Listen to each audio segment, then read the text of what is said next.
পবিত্র রমজান শরীফের মাস,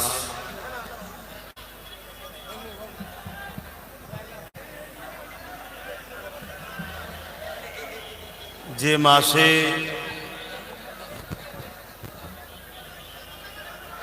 রহমত, বরকত, মাগফিরাত,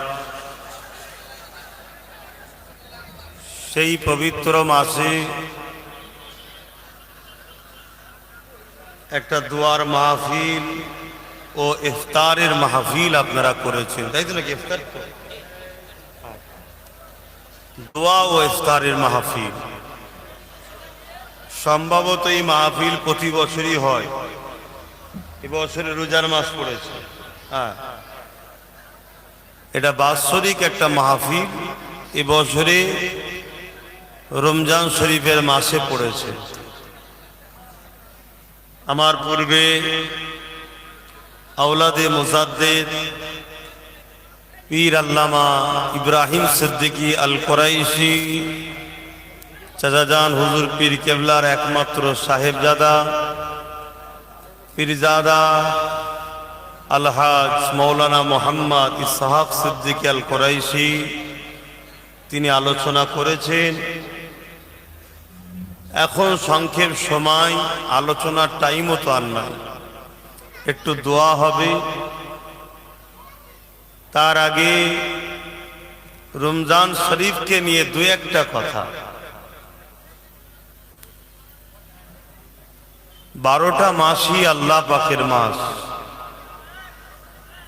তবে রমজান মাস, এই মাসের ফজিলাত অন্য মাসের থেকে অনেক বেশি। কারণ এই মাসে কোরআন শরীফ আল্লাহ পাঠিয়েছেন, নাজিল হয়েছেন। জোরে বলুন সুবহানাল্লাহ। এই মাস পেল, গুনাহ মাফ করাতে পারল না, তার মতো হতভাগ্য আর কেউ নাই। অর্থাৎ এই মাস যে পায় তার জন্য গুনাহ মাফ করা বড় নসিবের জন্যই মাস দিয়েছে আল্লাহ, বড় সুযোগ। সেই মাসে আমরা বেশ কিছু মানুষ এক জায়গায় হয়েছি, তবে জায়গাটা হয়তো একসাথে নয়, তাই এখানে কিছুটা এখানে কিছুটা ইতিবিক্ষিপ্তভাবে বসতে হয়েছে। যেখানেই থাকি আওয়াজ আমাদের সবার কানে যাচ্ছে। আসেন একটু দোয়া হবে, তার আগে দুটো কথা আলোচনা। একটু মহব্বতে দরুদ পড়েন। আল্লাহুম্মা সাল্লি আলা।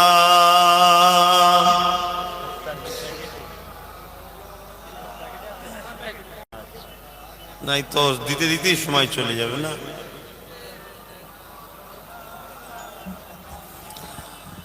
আউযু বিল্লাহি মিনাশ শাইতানির রাজীম।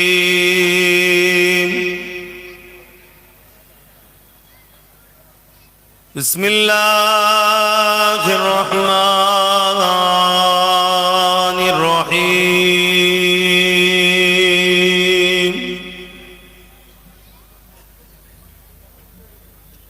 নাহমাদুহু ওয়া নুসাল্লি আলা রাসূলিহিল কারীম। আম্মা বা'দু ফায়া আইয়ুহাল হাদিরুন রাহিমাকুমুল্লাহ।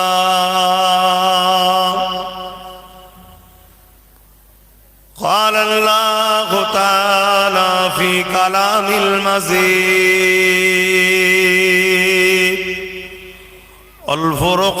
والفرقان الحميد إن الله وملائكته يصلون على النبي يا أيها الذين آمنوا صلوا عليه وسلموا تسليما সাল্লি আলা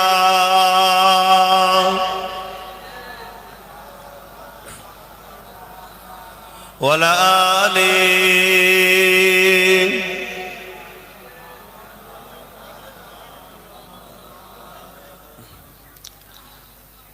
আলহামদুলিল্লাহ। সময় বড় কম, তাই লম্বা চওড়া ভূমিকা নয়।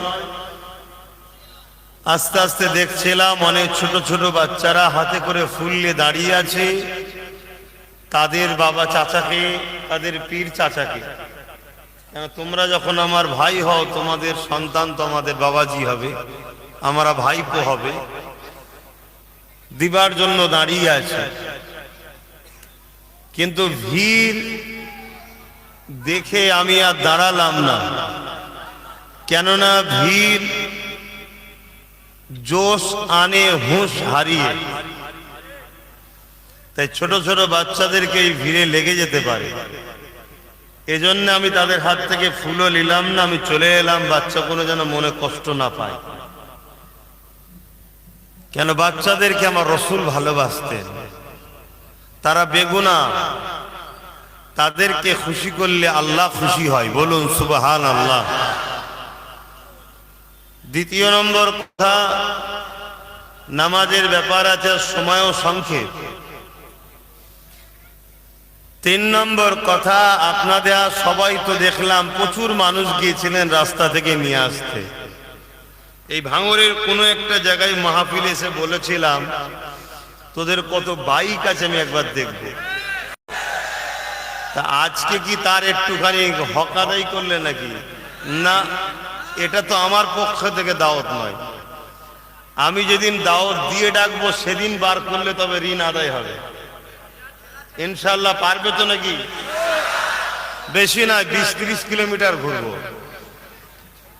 অলি গলি যেখান তো 20-30 কিলোমিটার ঘুরবো। কেন বাগানটা তো আমার দাদা হুজুরের, একটু ঘুরে দেখারও দরকার আছে। তো যাই হোক, এই গুটি কত কথা প্রথম বললাম। দ্বিতীয় কথা, আমরা যে মাসে এসেছি এই মাসের একটা তারিখ আছে, কদরের রাত। বেশিরভাগ ওলামারা বলেছেন 27-এর রাত। একটা মাস যদি আমার ভাই, আমার আব্বা, আমার মা, আমার বোনেরা আল্লাহর জন্য ইবাদত বান্দেগি, কোরআন তেলাওয়াত, রুকু সেজদা তাসবির মধ্যে যদি কাটাতে পারেন, 1000 বছর বা হাজার মাসের, 1000 মাসের ইবাদতের নেকি আল্লাহ দান করে। জোরে বলুন সুবহানাল্লাহ। অর্থাৎ 80 বছরের ইবাদতের নেকি দেয়। জোরে বলুন সুবহানাল্লাহ। এই যে নিয়ামত এই মাসে, এটা রোজার মাসের বরকত, এবং এই মাসে কোরআন নাজিল হয়েছে তার বরকত। এই রমজান মাস এসেছে তাকওয়া পরহেজগারির জন্যে। এই রমজান মাস এসেছে আল্লাহ ও বান্দার সঙ্গে সম্পর্ক জুড়ার জন্যে। কেননা রোজা কে রেখেছে আর কে রাখেনি আল্লাহ ছাড়া দ্বিতীয় কেউ জানতে নাও পারে। কেউ যদি মনে করে আমি লুকিয়ে লুকিয়ে খাবো, খাওয়া যায় না, যায় না।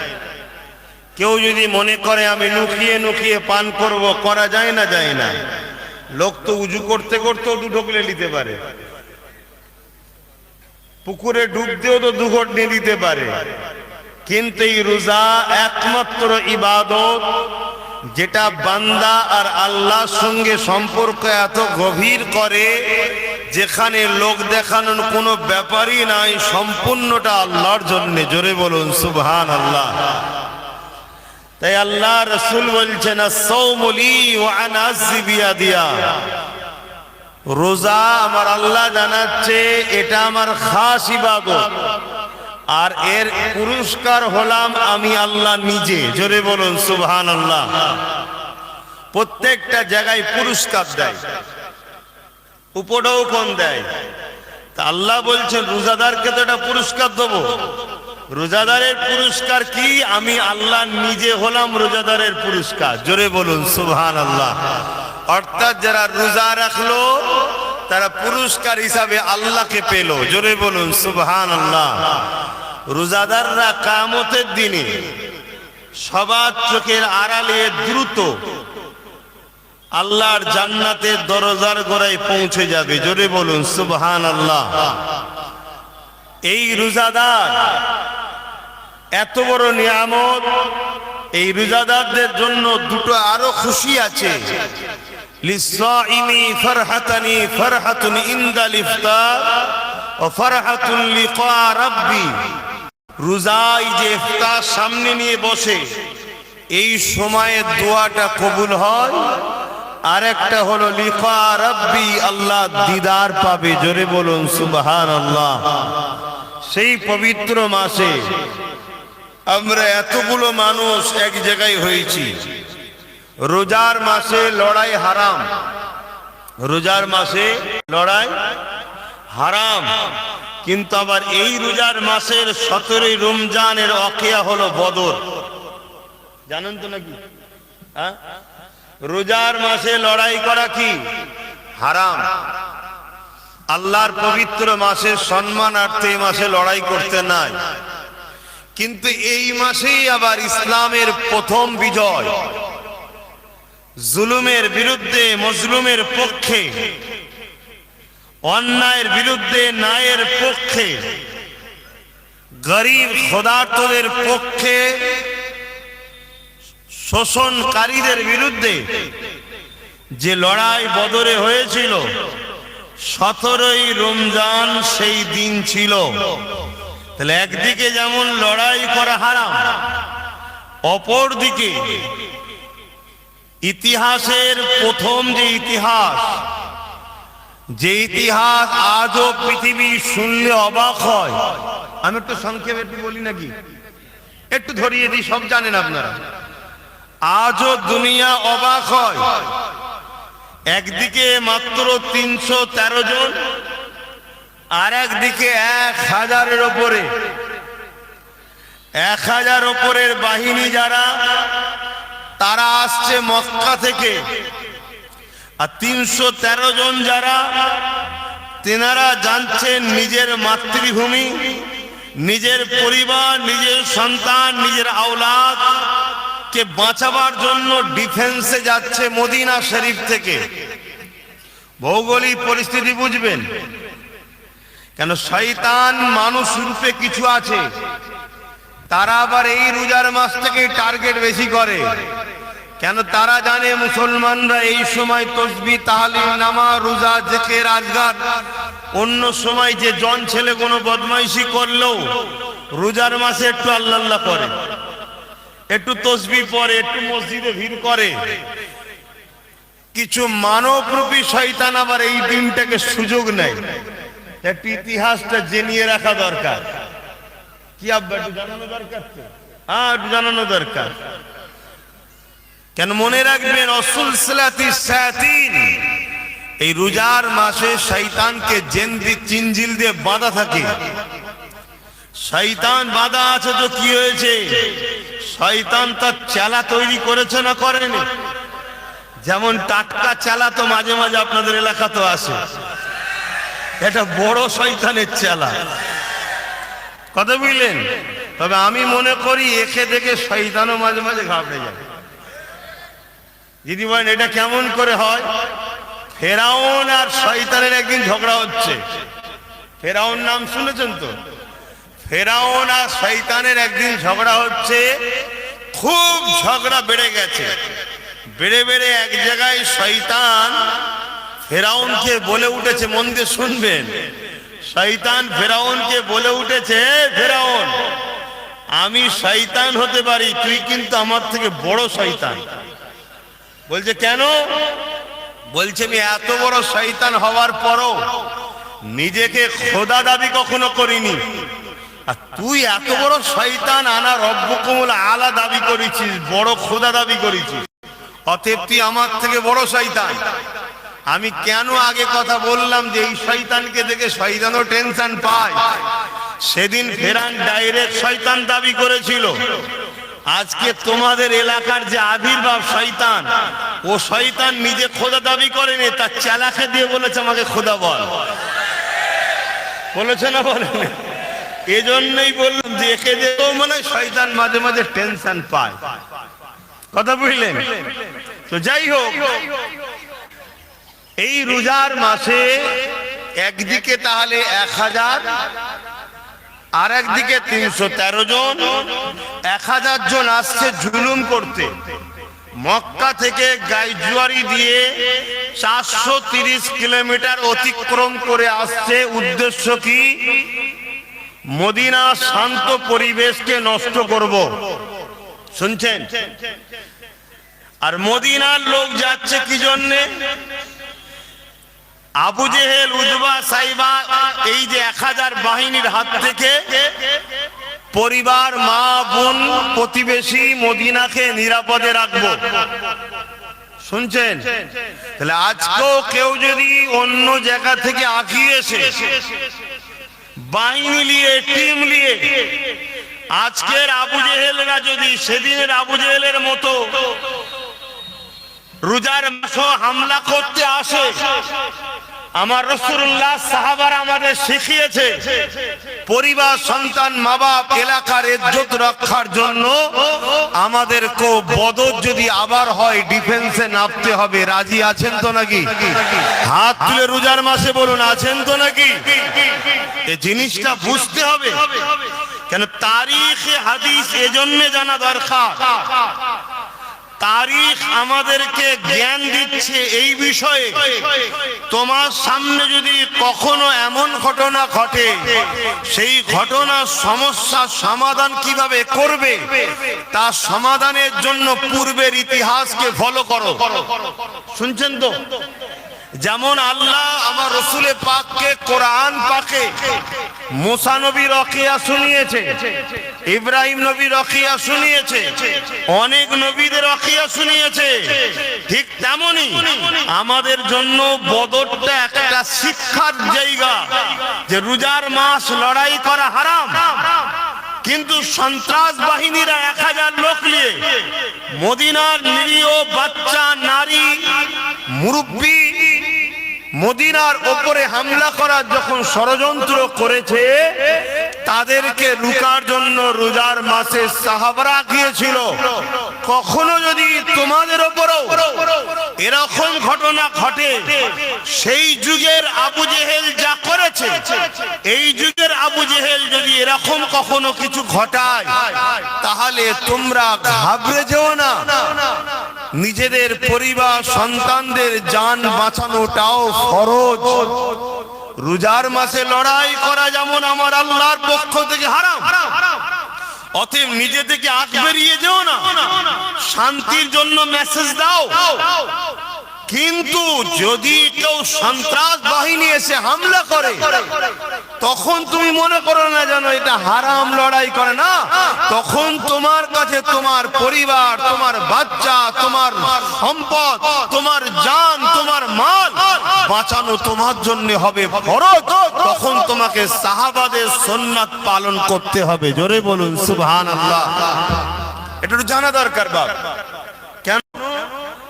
আমাদের মধ্যে কিছু মানুষ আছে, আমাদের মধ্যে কিছু মানুষ আছে, তারা সাপকে মারা পর্যন্ত আফসোস করে। শুনছেন তো?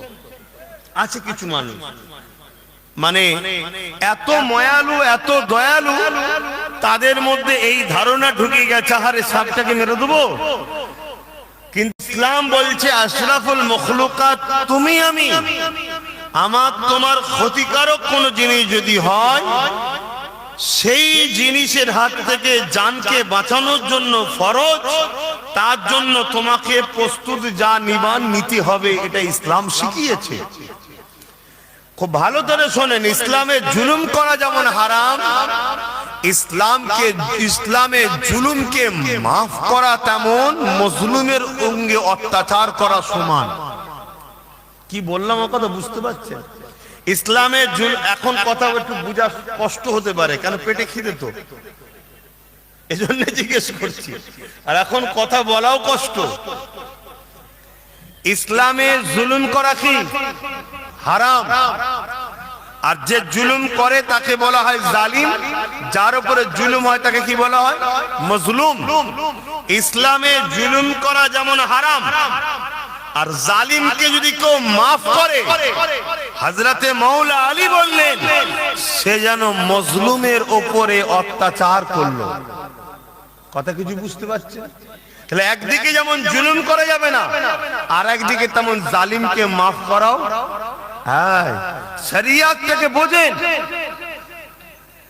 একদিকে যেমন হারাম খাদ্য খাওয়া যাবে না, অপর দিকে যদি বলেন হালাল খাবো না, সেটাও পাপ। কিছু বুঝাতে পারছি? হারাম যেমন খাদ্য খাওয়া হারাম, কেউ যদি বলে হালালটা খাবো না, ওটাও পাপ, ওটাও তখন তোমার জন্য কবিরা গুনাহ হবে, কারণ আল্লাহ এটা বৈধ করেছে, তোমাকে খেতে হবে। জুলুম করা যেমন ইসলামে হারাম করেছে, ঠিক তেমনি জালিমকে মাফ করতে ইসলাম কখনো ইজাজত দেয়নি। কেন? জালিমকে মাফ করা মানে তুমি মজলুমের উপরে জুলুম করলে। তা ওই বদরের ময়দানের ইতিহাসটা একটু সংক্ষেপে আপনাদের কাছে রেখেই সালাম পড়িয়ে দোয়া করব।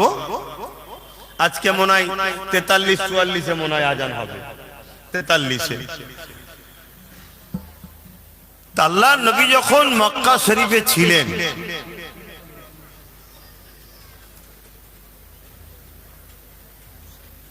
সে তো বলেন না, আল্লাহর নবী যখন মক্কা শরীফে ছিলেন, মক্কা শরীফের জালিম অত্যাচারী স্বৈরাচারী শাসক আবু জেহেল, উতবা, সাইবা, আবু লাহাব, উমাইয়া, এরা রাসূলুল্লাহর উপরে খুব জুলুম করেছে। কেন? আমার নবী গরিবের পক্ষে, এতিমের পক্ষে, বিধবার পক্ষে, মানবতার পক্ষে, ইনসাফের পক্ষে, ইনসানিয়াতের পক্ষে, এক কথাই তাওহীদ আল্লাহর পক্ষে। তাই বহুত জুলুম করেছে। একটা দিন এমন হয়েছে, আমার রাসূল পাক সাল্লাল্লাহু আলাইহি ওয়াসাল্লাম যে হুজরা মোবারকে রয়েছে, আল্লাহ নবীকে শহীদ করে দিবার জন্য 40 জন সন্ত্রাস আবু জেহেল বাহিনী, জালিম অত্যাচারী খুনি দরিন্দা আমার রাসূলুল্লাহর হুজরা মোবারককে ঘিরে ফেলেছে, হুজুরকে শহীদ করে দেবে। আল্লাহ পাকের হুকুমে আমার নবী পাক তাদের চোখের সামনে দিয়েই গেল, তারা দেখতে পেল না, এত বিস্তারিত যাচ্ছি না। আমার নবী চলে গেলেন ইয়াসরিব, যেটা আজকের দিনে মদিনা শরীফ। আমার নবী যাওয়ার মদিনার মানুষরা আমার রাসূলকে বড় আনন্দের সঙ্গে ইস্তেকবাল করেছে, আহলান সাহালান ওয়েলকাম জানিয়ে আমার নবীকে খুব ভালোবেসেছে, ইস্তেকবাল করেছে। আমার নবী মদিনার উপরে রাজি হয়ে গেছে, জোরে বলুন সুবহানাল্লাহ। তাই আমার রাসূল বলেছেন, তোমরা মদিনার সঙ্গে সম্পর্ক গড়ো, তোমরা মদিনাতে থাকো, মদিনায় আসো, মদিনাকে প্যার করো। যে আমার মদিনাকে ভালোবাসবে, আমি নবী তাকেও জান্নাতে নিয়ে যাব, জোরে বলুন সুবহানাল্লাহ। আল্লাহ নবী বলেছে, তোমরা যদি মদিনাতে এসে থাকতে না পারো, কমসে কম একটা মদিনাতে গাছ লাগিয়ে দাও, জোরে বলুন সুবহানাল্লাহ। যে তোমার গাছটা তো মদিনায় আছে, কারণ আমি রাসূলুল্লাহ প্রত্যেকটা মদিনার ভালোবাসার মানুষকে জান্নাতে নিয়ে যাব, জোরে বলুন সুবহানাল্লাহ। মন দিয়ে শুনবেন, আমি এখানে শুধু একটু ধরিয়ে দেবো। তো মদিনা শরীফকে ভালোবাসলে যদি নবী জান্নাতে নিয়ে যাবে বলে, কেন? কেন ভাই? জলসা সারা বছর করি, আজকে এসেছি একটুখানি একসাথে ইফতার হবে, একটু দোয়া হবে।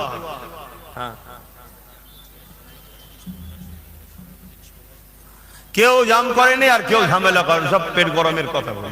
রাস্তা আমার ছেলেরা সব ছেড়ে রেখেছে, এসব ট্রেনিং দেওয়ার ছেলে। একই রাস্তা বন্ধ করে 2.5-3 ঘন্টা ধরে জাম করার লোক নাকি রা? যে পাল্লা দিতে তো আমি শহীদ মিনারে পারবো না, চলে এখানেই রাস্তায় নেমে পড়ি। পাবলিককে রাস্তায় যাতায়াতের লোককে বলবে এইগুলো আমার লোক, মানে পরের বাপকে বাপ বলে দাও। যদি দম থাকে যেখানে চ্যালেঞ্জ সেখানে লাও না কি? আর আমি যদি একবার নাবি, আশা রাখি একদিন জাম থাকবে। কথা বুঝে আসছো তো নাকি? কিন্তু না, নিরীহ মানুষকে কষ্ট দিয়ে কাজ আমরা করতে চাইছি না। তাই আশা করছি এখানে যতজন আছে এরা সব রোজাদার, এরা জানে পথচারী মানুষের উপরে কষ্ট দিলে আল্লাহ রসুল নারাজ হবে। এদেরকে দ্বিতীয় আমি কি শিখাবো? এরা আমার রাসূলুল্লাহর মাননেওয়ালা, এদেরকে কোনো মূল্যমণি শব্দের শিখাতে লাগে না। আমার রাসূল বলেছে রাস্তায় পড়ে থাকা জিনিসকে তুলে নিয়ে এমন জায়গায় ফেলো যেখানে মানুষের কষ্টদায়ক রাস্তা যেন নিরাপদে থাকে। এটাও একটা ইবাদত, নেকির কাজ। জোরে বলুন সুবহানাল্লাহ। তারা কখনো রাস্তা জাম করতে পারে না। এই মেসেজ তোমাকে যে দিচ্ছে সে ভুল দিচ্ছে। সে আমাদের এই মাহফিলকে সে হয়তো পছন্দ করছে না, এটা হতে পারে। কোনদিন হতে পারে না আমার ছেলেরা রাস্তা জাম করে রাখবে। আর যদি কেউ রাখে সে কখনো মোহাম্মদ রসুলের প্রকৃত উম্মত হতে পারে না। কেন রাসূলুল্লাহ বলেছে রাস্তায় কখনো কষ্টদায়ক জিনিস পড়ে থাকলে সেটাকে তুলে নির্জনে ফেলে দাও। তাহলে মানুষ যাবে। রাস্তা কেন করা হয়েছে? মানুষের যাতায়াতের জন্য, ঠিক তো নাকি? তাহলে আশা করছি সব ছেলে ভালো ছেলে, বিছখানে টুকবে না ভাই। এমনি কথা বুঝে আসছো তো নাকি? রোজার মাসে কথা বলতে খুব কষ্ট হয়। আবার মাঝখানে যদি টুকে দেন অন্যদিকে কথা চলে যাবে না। তো ভাই আমি যে কথা বলছিলাম, আল্লাহ রসুল ইয়াসরিফে গেলেন। তাহলে মক্কায় সন্ত্রাসরা জুলুম করলো, নবী পাক মক্কা শরীফ থেকে ইয়াসরিফ চলে গেলেন মদিনা শরীফে। সেই মদিনাকে যারা ভালোবাসবে নবী বলছেন তাদের শাফাআত করে জান্নাতে নিয়ে যাব। জোরে বলুন সুবহানাল্লাহ। আমি এখানে একটা জিনিস শিখাতে চাইছি, ভালোবাসুন তো আমাদের। আপনারা মানেন তো আমরা নবীর বংশের আওলাদ? আমার দাদা হুজুর নবীর বংশের আওলাদ মানেন তো? দাদা হুজুরের 5টা ছেলে হায়াতে সংসার করেছে, তেনার আরো ছেলে ছিলেন শিশুবেলা ইন্তেকাল হয়েছে। 5টা হায়াত ও সংসার হয়েছে, তিনাদের 32টা ছেলে, আমরা 32টা চাচা।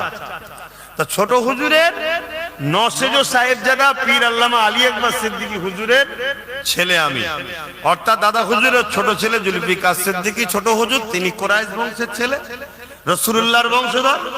তিনার সাহেবজাদা আলী আকবর সিদ্দিকী, তিনি নবীর বংশধর।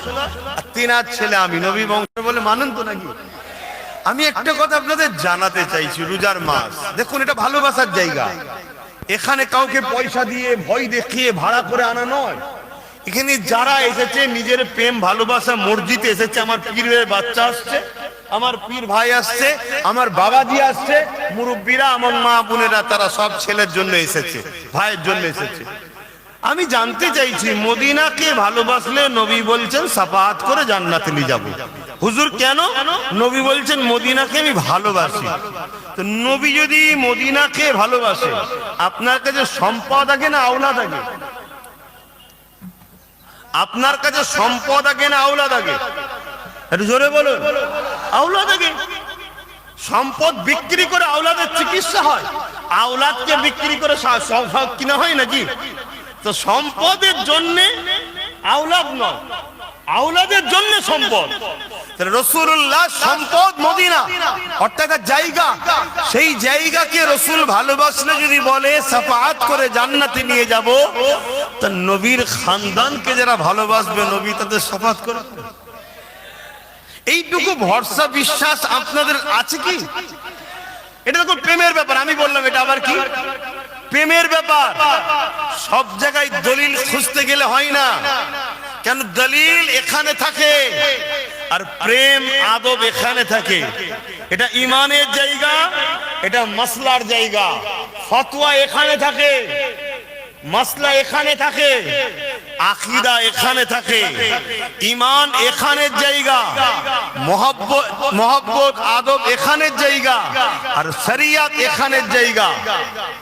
মাসলা, শরিয়ত, নামাজের ফরজ, রুকুন, রোজার হুকুম, আহকাম, মাসলা মাসাইল সব এখানের ব্যাপার। আর ঈমান এখানের ব্যাপার। একে যদি জিজ্ঞেস করো এ কিচ্ছু বোঝে না, এ একটাই কথা বোঝে আমি ভালোবাসি। আর একে যদি জিজ্ঞেস করো এ বলবে দলিল কি আছে? ও যে নামাজটা পড়েছে, রুকুটা কতটা দিয়েছে, শরীয়ত অনুযায়ী হয়েছে কিনা, দলিল কি আছে? রোজা যে রেখেছে থুতু খেয়েছে কিনা, ফতোয়া কি আছে? ও অনেক কিছু দলিল খুঁজবে। শুনছেন তো নাকি? এজন্য আল্লাহ শরিয়তকে এখানে রেখেছে, ঈমানকে এখানে রেখেছে। ঈমান মুহাব্বত ও আদবের নাম। জোরে বলুন সুবহানাল্লাহ। নবী যদি এখানে থাকে, এখান থেকেই নবীর খানদানকে মুহাব্বত করতে হবে। মুফতি আজম মেজর হুজুরকে মানেন? একটু হাত তুলে দেখাবেন। মানেন? আলহামদুলিল্লাহ। মনে রাখবেন, আমার নবীর একটা হাদিস তিনি তিনার কিতাবে জায়গা দিয়েছে। হাদিসটা নবীর, সেই কিতাবে জায়গা দিয়েছে। তিনি বলছেন, রাসূলুল্লাহ বলছেন, শরীফুন নাসবদের ঘরে মুহাব্বত করতেই হবে। শরীফুন নাসব, তাদেরকে মুহাব্বত করতেই হবে। মুহাব্বত করা উম্মতের জন্য ওয়াজিব, করতেই হবে। এবারে শরীফুন নাসব কারা? প্রশ্ন তো একটা, শরীফুন নাসব কারা? কিতাবের মধ্যে পাওয়া যায় শরীফুন নাসব হলো নবীর খানদান, সাহাবাদের খানদান। জোরে বলুন সুবহানাল্লাহ। কেন? নবী ঈমান আর সাহাবারা হলো নবীর জান। সাহাবাদেরকে আঘাত দিলে, কষ্ট দিলে নবী বাজার হবে, আর নবীকে আঘাত দিলে ঈমান চলে যাবে। কথা বুঝে আসছে? এজন্য শরীফুন নাসবদের ঘরে সম্মান মর্যাদা করতে হবে। তো যাক, আমি বদরের ময়দানে ফিরে আসছি। আল্লাহ রাসূল সাহাবা হুজুরদেরকে নিয়ে বদরের ময়দানে গেলেন 313 জন মাত্র। তার মধ্যে আবার দুটো ছোট ছোট ছেলে আছে, ছোট ছোট। যে ছেলে দুটোর জুতোর পায়ে ধুলোর উপযুক্ত আব্বাস সিদ্দিকী নয়। কথা মাথায় ঢুকছে? হ্যাঁ, তারা সাহাবা। হায় হায় হায় হায়। কিন্তু তখন তিনাদের বয়স ছিল ছোট ছোট। আল্লাহ নবী কাটা সিধে করছে, দেখছে। প্রথম নবী কিন্তু গিয়ে মীমাংসা করতে চেয়েছে। খুব ভালো করে শোনেন, নবী প্রথম মীমাংসা চেয়েছে।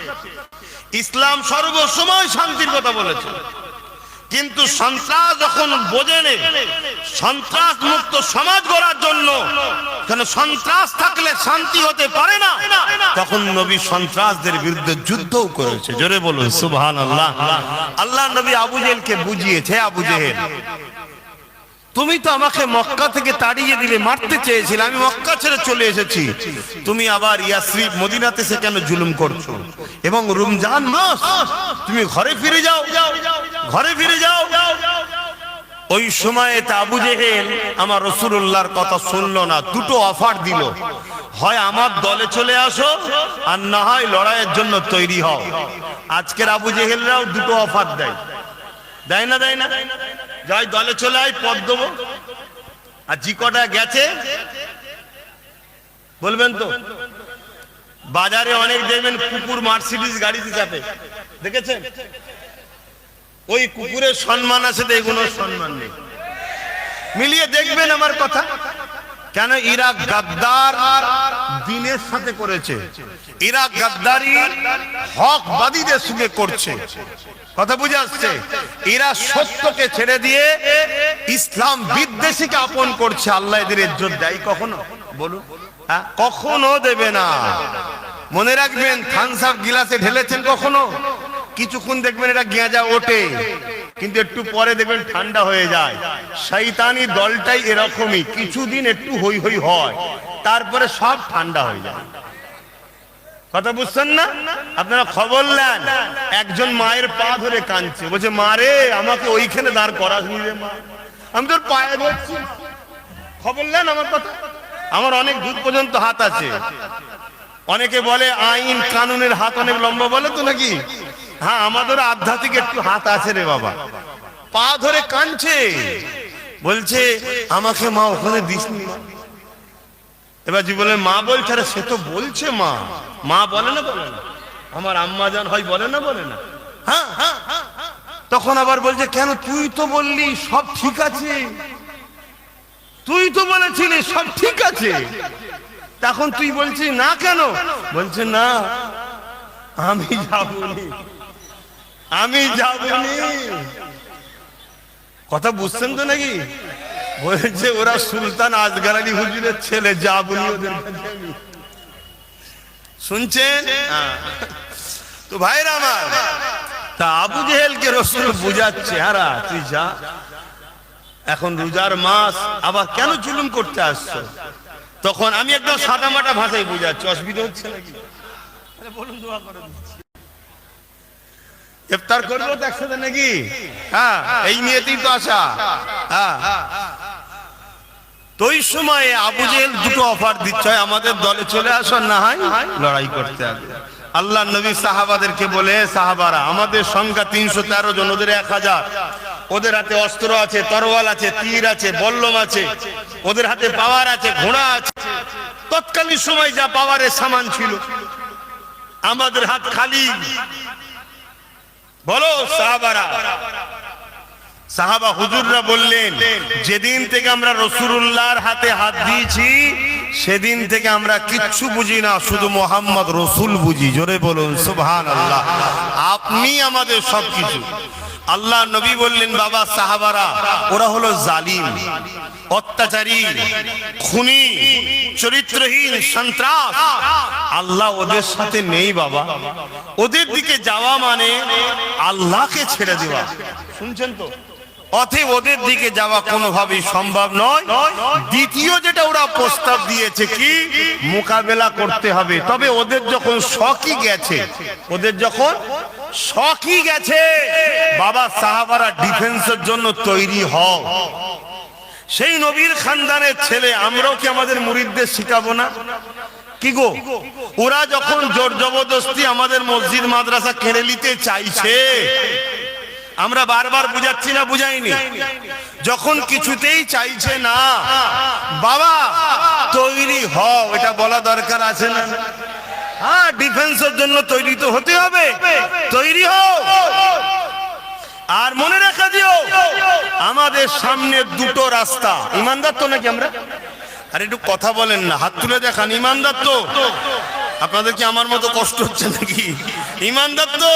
হ্যাঁ, ইমানদারদের সামনে দুটো রাস্তা, তিনটে নেই। নাম্বার 1 শহীদ, নাম্বার 2 গাজী। শুনছেন? নাম্বার 1 শহীদ, নাম্বার 2 গাজী। শহীদ হলেও মরতে হবে, গাজী হয়েও মরতে হবে। কিন্তু শহীদের মরণ যারা হয় তারা হলো পৃথিবীর শ্রেষ্ঠ কপালওয়ালাদের কাতারে। জোরে বলুন সুবহানাল্লাহ। মনে রাখবেন, অন্যায়ের বিরুদ্ধে, অত্যাচারের বিরুদ্ধে, সন্ত্রাসের বিরুদ্ধে, ন্যায়ের পক্ষে, মানবতার পক্ষে, গরিবের পক্ষে, আল্লাহর সৃষ্টিকে বাঁচাবার পক্ষে যারা দাঁড়িয়ে সন্ত্রাসদের বিরুদ্ধে লড়বে, এই লড়াইয়ে যদি মরে শহীদ, বাঁচে গাজী। জোরে বলুন সুবহানাল্লাহ। 3 নম্বর কোন রাস্তা আমাদের কাছে নাই। মুনাফিকদের কাছে অনেক রাস্তা আছে, ওদের অনেক রাস্তা আছে। আজ এডালে, কাল ওডালে, পরশু ওডালে, শুধু বাঁচার জন্য জার্সি চেঞ্জ করে, বাঁচার জন্য কালার চেঞ্জ করে। মুমিনের একটাই রাস্তা, রহমানের রাস্তা। জোরে বলুন সুবহানাল্লাহ। সেটা ধর্মনীতিতে হোক, সমাজনীতিতে হোক, রাজনীতিতে হোক, পরিবার নীতিতে হোক, রাষ্ট্রনীতিতে হোক, যে নীতিতেই হোক, মুমিন সর্বসময় জানে আমার একটাই রাস্তা, আল্লাহর রাস্তা, রহমানের রাস্তা। আর যে রাস্তার পথ প্রদর্শক হলো মুহাম্মদ রাসূলুল্লাহ। জোরে বলুন সুবহানাল্লাহ। সেদিন ছিল ফেরাউন শয়তানের দিকে, আর মুসা নবী ছিল রহমানের দিকে। সেদিন ছিল ইব্রাহিম নবী রহমানের দিকে,